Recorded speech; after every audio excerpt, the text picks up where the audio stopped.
நிர்வாகிகள் தங்களை ஆட்படுத்திக் கொள்ளக்கூடாது. தேர்தலை நோக்கி யாரெல்லாம் சஞ்சலம் அடைகிறார்களோ அவர்கள் எல்லாம் இந்த மக்களுக்கான தலைவர்களாக இருக்க முடியாது. ஏனென்று சொன்னால் இந்த மண்ணிலே தேர்தல் மூலம் இந்த மக்களுடைய பிரச்சனை தீர்க்கப்பட்டிருக்கும் என்றால் 15 தேர்தல் நடந்துருச்சு. ஏன் குடிசையாவே இருக்கு? உழைப்பவன் ஏன் உழைப்பாளியாகவே இருக்கிறான்? உட்கார்ந்து தின்பவன் எப்படி முதலாளியானா? எப்படியா முதலாளியானா? உழைப்பதெல்லாம் என் சமூகம் ஒன்று கூட்டிகள் வசிக்கிறது, ஓட்டை குடிசைகள் வசிக்கிறது. உழைக்கே உட்காம இந்த டிவி பார்த்துக்கிட்டு இருக்க மற்ற சமூகத்தவர்கள் எல்லாம் முதலாளிகளாக இருக்கிறார்கள். ஆக இந்த மண்ணிலே ஒரு ஜனநாயகத்திற்கான ஒரு சுதந்திர போராட்டம் தேவை. ஆக மகாமகத்தை நாம் புறக்கணிப்போம். மகாமகத்தை புறக்கணிக்கணும். அதை போய் பார்க்க வேண்டிய அவசியம் இல்லை. நமக்கான நிதியை திருடி அங்கே 300 கோடி ரூபாய் ஒதுக்கி இருக்கிறார்கள். அந்த அடிப்படையில் மகாமகத்தை நாம் புறக்கணிக்க வேண்டும். இரண்டாவது விஷயம், இந்த அரசிற்கு 29,000 கோடி ரூபாய் வருமானம் வருகிறது என்பதற்காக இந்த நாட்டில் பள்ளிக்கூடங்களை எல்லாம் தாண்டி இங்கே மதுக்கடைகளை திறந்து வைத்திருக்கிறார்கள். இது எவ்வளவு பெரிய மோசமான விஷயம். 6000க்கு மேற்பட்ட மதுக்கடைகள், 5000க்கு குறைவான பள்ளிக்கூடங்கள். எவ்வளவு மோசமான அரசு! மதுக்கடைகளை விட பள்ளிக்கூடங்கள் குறைவாக இருக்கிறது. ஏன் மதுக்கூடங்களை கிராமத்து திறந்தீங்க? நீங்க இங்கே யார் குரல் எழுப்ப வேண்டுமோ, எந்தவித தேவையும் பூர்த்தி செய்யப்படாமல் தேவைகள் நிறைந்த சமூகமாக எந்த சமூகம் இருக்கிறதோ அந்த சமூகம் குரல் எழுப்பக்கூடாது. அந்த சமூகத்திற்கு மதுவை புகட்டி விட்டால் அவன் சுய சிந்தனையிட்ட கிராமத்தில் முடங்கி போவான். அதற்காகவே மதுக்கடை ஊருக்கு ஊர் திறக்கிறான். சமூகத்தை இந்த மதுக்கடையில் எந்த சமூகம் அழிந்து போகிறது? பிற்படுத்தப்பட்ட சமூகம், தாழ்த்தப்பட்ட சமூகம் தான் இந்த மண்ணிலே மதுக்கடையில் அழிந்து போகிறது. அரசு ஒரு புறம் கெடுக்கிறது. கள்ள மார்க்கெட்ல விற்கிறான், கடையை போட்டா இவன் கடையை திறக்கிறான். இந்த காவல்துறைக்கு தெரியாதா? சட்ட ஒழுங்கு நீதி நிலைநாட்ட வந்திருப்பதாக தம்பட்டம் அடித்துக் கொள்கிறீர்களே, அப்பாவி இளைஞர்கள் மீது பொய் வழக்கு போடுகிறீர்களே, ஜனநாயகத்திற்கு விரோதமான காரியம் ஈடுபடுகிறீர்களே, உங்களுக்கு தெரியாதா? 11 பகுதிகளிலும் திருப்பனந்தாள் பகுதிகளிலும் மதுக்கடைகள் கள்ளச்சந்தையின் மூலமாக விற்கப்படுவது உங்களுக்கு தெரியாதா? கள்ள சாராயம் விற்பது உங்களுக்கு தெரியாதா?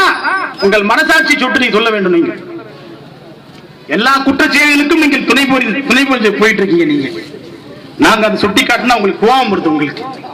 ஆக மதுக்கடையை உடனடியாக அப்புறப்படுத்தணும். அந்த கட்டப்பட்ட புதிய பேருந்து நிலையத்திற்கு எதிராக இருக்க மதுக்கடைகளை உடனடியாக அப்புறப்படுத்தணும். அங்கே இருக்கிற பயணிகளுக்கும் கடைகளுக்கும் அது ரொம்ப பாதிப்புகளை ஏற்படுத்துகிறது. என்னை பொறுத்த வரைக்கும் நான் மது குடிப்பவன பக்கத்திலேயே வச்சுக்கிறது கிடையாது. என் அமைப்பில் தமிழகத்தில் மட்டுமல்ல இந்தியாவில் எந்த அமைப்பிலும் குடிப்பவன் தலைவனாக வரக்கூடாது என்று உத்தரவு போட்ட ஒரே அமைப்பினர் நீலப்புலிகள் அமைப்பு. மது குடிப்பவன் நான் பேசக்கூட மாட்டேன். மது குடிப்பவன் தலைவனாக ஆவதற்கு தகுதியற்றவன் என்ற கொள்கைகள் நாங்க இருக்கோம். நாங்க ஆகவே சகோதரர்கள், அந்த மதுக்கடைகளை அப்புறப்படுத்தணும். இன்னொன்னு, 20 ஆண்டுகளுக்கு முன்பாக சேரிகளில் கட்டித்தரப்பட்ட அத்தனை காலனி வீடுகள் இன்னைக்கு பழுதடைந்து இருக்கிறது. எங்க நிதி எடுத்து 300 கோடி ரூபாய் மகாமகத்துக்கு தெரியல. ஏன் எங்க காலனி வீடுகளை புதுப்பிச்சு தரணும்? அத்தனை அதிகாரிகளுக்கும் நான் அனுப்பியிருக்கேன், அறிக்கைகள் அனுப்பியிருக்கேன். இந்த ஆர்ப்பாட்டத்திற்கு முன்பாக அத்தனை அதிகாரிகளுக்கும் என் மக்களுடைய காலனி வீடுகளை நீங்க புதுப்பிச்சு தரணும்னு சொல்லி அனுப்பியிருக்கேன். என் சேரிகளுக்கான சாலை வசதிகளை நீங்க ஏற்படுத்தி தரணும்னு நாங்க ஓலை அனுப்பிச்சிருக்கேன். அதுக்கெல்லாம் நீங்க நடவடிக்கை எடுக்கணும். நீங்க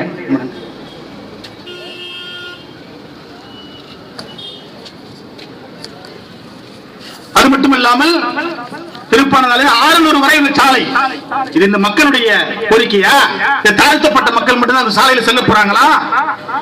300 கோடி ரூபாய் மகாமகத்துக்கு ஒதுக்கிறீங்க, ஒரு 2 கோடி ரூபாய் ஒதுக்கி சாலையை போடலாம்ல, ஏன் போடல? நீங்க உடனடியாக போடணும். நான் முன்வைத்திருக்கிற 11 கோரிக்கைகளும் அரசு ஏற்று, அதிகாரிகள் ஏற்று உடனடியா இங்க நடைமுறைப்படுத்தணும். இல்ல மற்ற அமைப்புகள் மாதிரி நான் சாதாரணமா போக மாட்டேன். எங்களை நாங்கள் தகுதிப்படுத்திக் கொண்டிருக்கிறோம். சில பேர் குறுக்க வந்து எங்களை உரசி பார்க்கலாம். நாங்கள் கண்டுகொள்ளாமல் செல்வதற்கு காரணம் எங்களை நாங்கள் தகுதிப்படுத்திக் கொண்டிருக்கிறோம். எங்களுடைய வளர்ச்சியின் காலம் உங்களுக்கு பதில் சொல்லும். அதனால தான் சில விஷயங்களை நாங்கள் கண்டும் காணாம போய்கிட்டு இருக்கோம். நாங்க அதிகாரிகளுக்கு சொல்வதெல்லாம் 11 அம்ச கோரிக்கைகளையும் ஒன்று விடாமல் நிறைவேற்ற வேண்டும். அரசாணை 92 மாணவர்கள் வந்திருக்கிறார்கள். ஒரு காலகட்டத்தில் தாழ்த்தப்பட்டவனுக்கு கல்வி தரக்கூடாது என்று சொன்னார்கள். பரதர்மம் பயோகம் என்று இந்து மதத்திலே சுலோகம் சொல்கிறது. அவனவன் சாதி தொழிலை அவனவன் தான் செய்ய வேண்டும் சொல்றது. நமக்கு இங்கே பார்ப்பன வேதம் ஓதணும், என்ன மயிருக்கு நீங்க நாடாளுவதற்கு வந்தீங்க? தாழ்த்தப்பட்ட ஊருக்கு வரக்கூடாதுன்னு அவன் ஒதுக்கிறீங்க. வேதங்கள் பார்ப்பனன் வேதம் ஓதுன்னு சொல்லுத, வேதம் ஓடுவதற்கு நாடாளுவதற்கு வந்தீங்க. ஏன் ஐஏஎஸ் ஐபி அதிகாரிகளாக மாறினீங்க? ஏன் மருத்துவராக மாறினீங்க? சத்திரியர் இருக்கிறார்கள், போர் புரிய வேண்டும் என்று சொல்கிறது. எல்லாம் போர் புரிஞ்சுக்கிட்டு இருக்கியா? யார் அரசு அதிகாரத்தில் இல்லையா? நீங்களா வைசியர்கள் வியாபாரம் செய்ய வேண்டும் என்று சொல்கிறது. வியாபாரம் செஞ்சுக்கிட்டு இருக்கியா? நீங்க எம்எல்ஏ எம்பியா இல்லையாங்க? நீ சூத்திரர்கள் 3 பேருக்கும் தொண்டு ஊழியம் செய்யும் சொல்லுது. யார் சூத்திரர்கள்? சூத்திரர்கள் என்பதற்கு விளக்கம் தாசி மகன் தேவடியா மகன் என்பதற்கு தான் சூத்திரன் என்பதற்கான விளக்கம். யார் இந்த மண்ணிலே சூத்திரர்கள்? பிற்படுத்தப்பட்டவர்களை தான் இந்து மதம் சூத்திரன் என்று இழிவு செய்கிறது, இழிவு செய்கிறது. அந்த சூத்திரனுக்கு என்ன கடமை? தனக்கு வேலை இருக்கிற அத்தனை சமூகத்திற்கும் அவன் தொண்டு செய்ய வேண்டும், அடிமை தொழில் செய்ய வேண்டும். திருநாள் கொண்ட சேரியில் சாதி இந்துக்கள் மறிக்கிறார்கள், சூத்திரர்கள் தான். தாழ்த்தப்பட்டவன் ஊருக்குள்ள வரக்கூடாதுன்னு சொல்றீங்க. நீ மேல உள்ள 3 பேருக்கு நீ வந்து தொண்டு செய்யணும் இந்து மதம் சொல்லுதல, நீ அடிமை வேலை செய்ய நீ என் மக்களை அங்க வரக்கூடாதுன்னு சொல்றீங்க. நீ மட்டும் நீ வந்து 3 பேருக்கு அடிமை தொழில் செய்ய வேண்டியதானே? நீ செய்யாம என் மக்களை மட்டும் ஊருக்கு வரக்கூடாது என்று சொன்னால் அது எப்படி சாத்தியம்? ஆக நீங்கள் ஒன்றை புரிந்து கொள்ள வேண்டும். மேலப்புலிகள் இயக்கம் என்பது இந்த மண்ணிலே அனைத்து மக்களுக்குமான சமூக நீதி கோரிக்கைகளை இந்த மண்ணிலே முன்னெடுக்கிறது. நாங்கள் வந்து சாதி பெருமை பேசுவது கிடையாது. நாங்கள் மொழி அரசியலை கூட நாங்கள் வெறுக்கிறோம், தமிழ் தேசிய அரசியலை வெறுக்கிறோம், திராவிட அரசியலை நாங்கள் தூக்கி எறிகிறோம். நாங்கள் இந்திய தேசியத்தை நம்புவது கூட கிடையாது. இந்த மண்ணிலே அம்பேத்கர் சொன்னது போல அனைத்து மக்களையும் ஒருங்கிணைத்த ஒரு சமூகத்தை உருவாக்குவதுதான் எங்களுடைய நோக்கம். அதை நோக்கித்தான் நாங்கள் பயணித்துக் கொண்டிருக்கிறோம். என் அருமை தன்பர் டாட்கோல எஸ்சி பற்றி பேசுங்க ஒருத்தர் சொல்லியிருக்காரு. டாட்கோ என்ற பிரிவு இருக்கிறது. இந்த நாட்டிலே அதானி என்ற ஒரு குழுமம் இருக்கிறது. பன்னாட்டு நிறுவனம் அதானி 20,000 கோடி ரூபாய் அந்த அதானி குழுமத்திற்கு பிரதமர் நரேந்திர மோடி கடன் கொடுத்திருக்கிறார். பன்னாட்டு கம்பெனி அதானி குழுமத்திற்கு 20,000 கோடி ரூபாய், 6,000 கோடி ரூபாய் உடனடி கடனாக கொடுத்திருக்கிறார். 5 லட்சம் கோடி இங்கே அம்பானிகளுக்கும் பிர்லாக்களுக்கும் வரி தள்ளுபடி செய்யப்பட்டிருக்கிறது. ஆனால் தாழ்த்தப்பட்ட மகன் படிப்பதற்கு இங்கே வங்கிகள்ல வந்து கல்வி கடன் கிடையாது.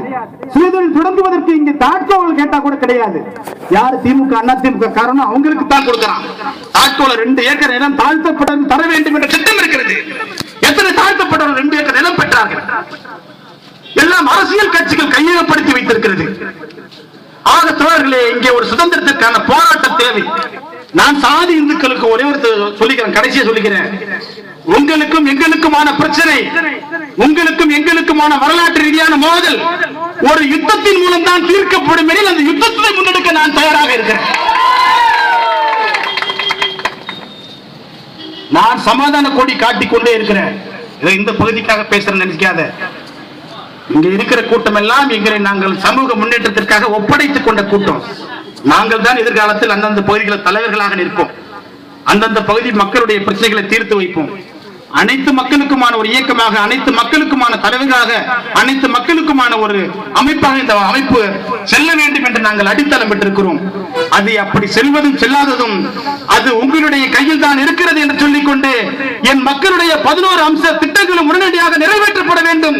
நிறைவேற்றவில்லை என்றால் இங்கே ஒரு தொடர்முழக்க போராட்டத்திற்கு நாங்கள் எங்களை தயாராக்கிக் கொள்வோம் என்று சொல்லிக்கொண்டு அந்த வாய்ப்பிற்கு நன்றி கூறி விடைபெறுகிறேன். நன்றி, வணக்கம்.